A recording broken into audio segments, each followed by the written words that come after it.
राधे राधे दोस्तों, जय श्री कृष्णा। आप सब सकुशल होंगे इसी आशा के साथ आज इस वीडियो में जानेंगे एकादशी व्रत के बारे में। एकादशी का व्रत हमें कब आरंभ करना चाहिए, किस तरह से एकादशी व्रत के नियम हैं और साथ ही एकादशी से संबंधित कौन कौन सी चीजें हैं जो हमें पालन करनी चाहिए, उद्यापन वगैरह का पूरा संपूर्ण जानकारी इस एकादशी व्रत के बारे में हम जानेंगे।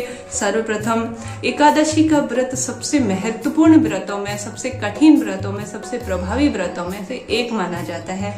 भगवान विष्णु और माँ लक्ष्मी की कृपा प्राप्त करने के लिए भगवान विष्णु के जो प्रेमी हैं उन्हें खासकर एकादशी का व्रत बेहद प्रिय होता है और करने में भी बेहद शांति मिलती है। कहा जाता है कि इस व्रत को करने से हमारे इस जन्म के साथ साथ अगले जन्म के मार्ग जो प्रशस्त होते हैं, समस्त पापों का नाश होता है।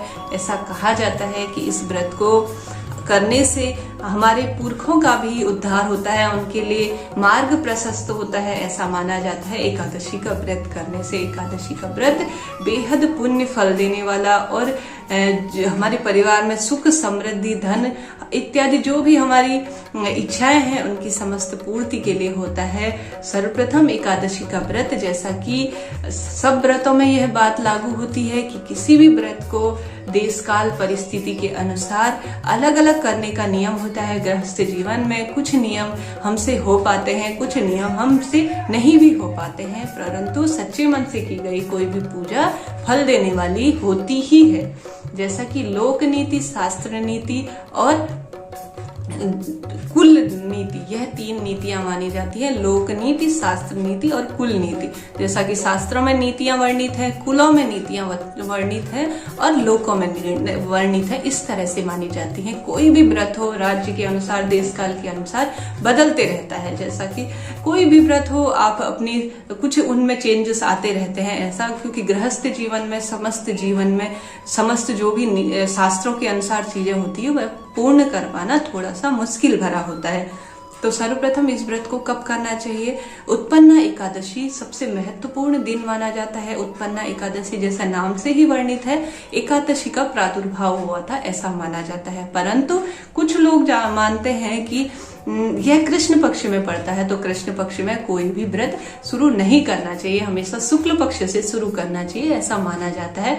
तो आप इस बात को नहीं मानते, कृष्ण पक्ष या शुक्ल पक्ष आपके ऐसा नहीं माना जाता, तो आप सबसे सर्वश्रेष्ठ, सबसे उत्तम उत्पन्ना एकादशी व्रत शुरू करने के लिए होता है। इसके अलावा आप माघ माह में देवउठनी 11 से या ज्येष्ठ माह से एकादशी का व्रत आरंभ कर सकते हैं, वरना आप शुक्ल पक्ष में एकादशी उन दिनों में पड़ती है, तो इन दिनों में जेठ और देवउठनी 11 इन दिनों से एकादशी का व्रत आरंभ कर सकते हैं। इसके पश्चात पूजा विधि जानते हैं। एकादशी की पूजा विधि, एकादशी से पहली ही रात्रि से नॉनवेज इत्यादि, मीठ मांस इत्यादि का पूर्ण रूप से परित्याग करना चाहिए, पूर्ण रूप से ब्रह्मचर्य का पालन करना चाहिए। यह चीजें आप सब व्रतों में जो नियम होते हैं उस तरह के ही हैं। दूसरे दिन प्रातःकाल ब्रह्म मुहूर्त में उठकर आप श्री हरि विष्णु के ओम नमो भगवते वासुदेवाय इन मंत्रों का, इन नामों का, श्री हरि विष्णु की जितनी आराधना आप कर सके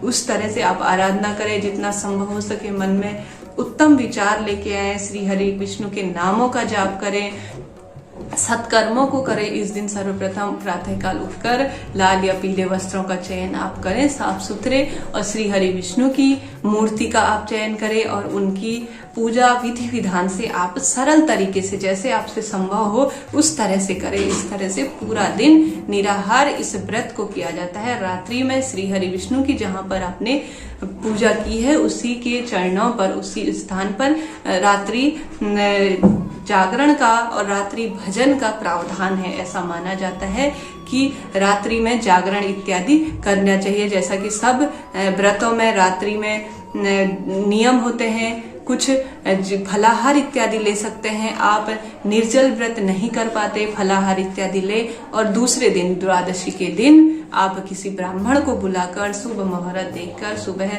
स्नान इत्यादि से निवृत्त होकर ब्राह्मण को बुलाकर भोजन इत्यादि उनके नाम का या तो आप अलग रख दीजिए, उनको उनके स्थान पर भिजवा दीजिए, वरना आप ब्राह्मण को घर पर बुलाकर उन्हें भोजन इत्यादि करवाकर उसके पश्चात द्वादशी के दिन अपने व्रत का आप पारण करें। इस तरह से इस व्रत का पारण किया जाता है। और भोग में चावल खाना परिवार में आप भले ही पूजन कर रहे हो ना कर रहे हो, हिंदू धर्म में एकादशी के दिन चावल खाना पूर्ण रूप से वर्जित माना गया है। एकादशी के व्रत के दिन विशेष रूप से श्री हरि विष्णु के नामों का जाप करना, आपसे जितना संभव हो पाए दान पुण्य अपनी क्षमता के अनुसार एकादशी के दिन जरूर करें। द्वादशी के दिन इस तरह से इसका पारण किया जाता है। अब जानते हैं कैसे एकादशी का कब हमें उद्यापन करना चाहिए। 8 वर्ष के पश्चात जब आपके मन में श्री हरि विष्णु की लालसा हो पाने की और साथ ही उनके निकट आने की आवश्यकता हो, आपको लगे कि अब मैं इस व्रत को कर सकता हूँ या कर सकती हूँ, तो आप 8 वर्ष के पश्चात आप जब भी आपके मन में इच्छा हो तो आप इस व्रत को शुरू कर सकते हैं। 8 वर्ष से लेकर 80 वर्ष तक जीवन पर्यंत इस व्रत को करना चाहिए, ऐसा माना जाता है। या आप किसी भी कार्य के लिए यह इस व्रत का संकल्प ले रहे हो, किसी भी कार्य इत्यादि के लिए, तो वह पूर्ण हो जाए तो इसके पश्चात इस व्रत का उद्यापन कर लेना चाहिए। आपकी इच्छा पर आधारित है कि आप कितने इस व्रत को करना चाहिए, 51, 21, 111, पूरे आजीवन या पूरे साल भर, जैसा आपको संभव लगे उस तरह से आप इस व्रत को करते हैं। जैसा कि साल भर में 24 एकादशियां पड़ती हैं, अधिक मास होने से ये 26 हो जाती है। कृष्ण पक्ष और शुक्ल पक्ष महीने में 2 बार एकादशियां पड़ती हैं, शुक्ल पक्ष में एक पड़ती है और एक कृष्ण पक्ष में पड़ती है। तो इस तरह से 24 एकादशियां साल भर में पड़ती हैं। एकादशी का व्रत सबसे महत्वपूर्ण, सबसे पवित्र और सबसे कठिन व्रतों में भी माना जाता है। कहा जाता है कि एक अन्न का दाना पेट में नहीं होना चाहिए। एकादशी की रात्रि और पूरे दिन द्वादशी के दिन इस व्रत का पारण किया जाता है। सबसे महत्वपूर्ण व्रतों में माना जाता है। कहा जाता है कि एकादशी का यह व्रत हमारे साथ साथ हमारे पूर्वजों का भी उद्धार करने वाला होता है। तो आप एकादशी के व्रत को शुरू करने की सोच रहे हो तो इस तरह से इस व्रत का पूजन पारण इत्यादि करें। अब जानते हैं कैसे इसका उद्यापन। अब हमने जाना है कि कैसे हमें इस व्रत का पूजा इत्यादि करनी चाहिए। श्री हरि विष्णु का मंदिर हो तो वहां पे जाके आप थोड़ी देर बैठिए, श्री हरि विष्णु के नामों का जाप करिए, साथ ही उनकी छवि है मन में लाइए, देखिए आपको कितना सुकून प्राप्त होता है। इस तरह से इस व्रत को किया जाता है। इसके साथ ही अब इसका उद्यापन, आप अब लग रहा है कि अब मैं इस व्रत को नहीं कर पा रही हूँ, मेरा शरीर साथ नहीं दे रहा है, किसी बीमारी के कारण मैं इन नियमों को नहीं कर पा रही हूँ, तो आप उद्यापन करने की सोच रहे हो या आपकी इच्छा पूर्ण हो गई हो या आप ऐसा आपने संकल्प लिया हो कि यह मैंने व्रत कर दिया है या मैंने इस तरह से अब मैं सामर्थ्य के अनुसार नहीं कर पा रही हूँ, तो आप इसका पारण कर सकते हैं। पारण कैसे करना है? एकादशी के दिन पूर्ण रूप से व्रत करें। रात्रि में भी जिस तरह से एकादशी का रात्रि और दिन में पूर्ण रूप से व्रत किया जाता है, द्वादशी के दिन सुबह 26 ब्राह्मणों को, जैसे कि 26 इस दिन किए जाते हैं, 26 साल भर में एकादशियां पड़ती हैं, आपको यह मैंने बताया ही है। तो उसी के अनुसार 26 ब्राह्मणों को बुलाया जाता है।